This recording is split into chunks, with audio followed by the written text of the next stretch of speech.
دوستوں سندھ میں جیسے کہ چھٹیوں کا شیڈیول آ گیا ہے، میں آپ کو گڈ نیوز بتانے جا رہا ہوں ٹیچرز کے لیے، اساتذہ کے لیے جنہوں نے ٹیسٹ پاس کیا تھا۔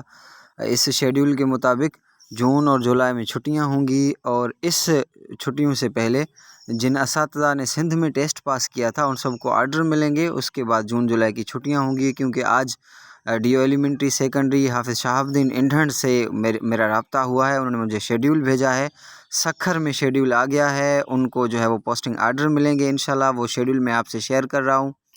یہ ڈی او ایلیمنٹری سیکنڈری حافظ شہاب الدین انڈھن نے مجھے جو ہے وہ میسیج کیا ہے واٹس ایپ پر۔ آپ اپنے ڈسٹرکٹ کا شیڈیول دیکھ لیں۔ سکھر میں اساتذہ کو گرمی کی چھٹیوں سے پہلے پوسٹنگ آرڈر ملیں گے، اس سے یہ فائدہ ہوگا کہ ان کو جون جولائی کی چھٹیاں بھی ملیں گی، اور جو ہے وہ گھوٹکی کا بھی مجھے جتنا پتہ ہے کہ وہاں پہ بھی کام ریڈی ہے۔ حیدرآباد بھی فاسٹ ہے، کراچی میں بھی کچھ جگہ پہ پوسٹنگ آرڈر مل گیا ہے، وہاں پہ ٹیچرز نے کام کرنا شروع کر دیا ہے، اور کچھ کو نیکسٹ ویک انشاءاللہ پوسٹنگ آرڈر، آج سنڈے ہے، انشاءاللہ منڈے سے لے کر اگلا جو ہفتہ ہے اس میں پورے سندھ کے اساتذہ کو جنہوں نے ٹیسٹ پاس کیا تھا ان کو پوسٹنگ آرڈر ملیں گے، اور وہ اپنے اسکول میں کام کرنا شروع کریں گے۔ اس کے بعد اسکول کی چھٹیاں ہوں گی۔ تو congratulations to you all, keep us watching and sharing, thank you very much.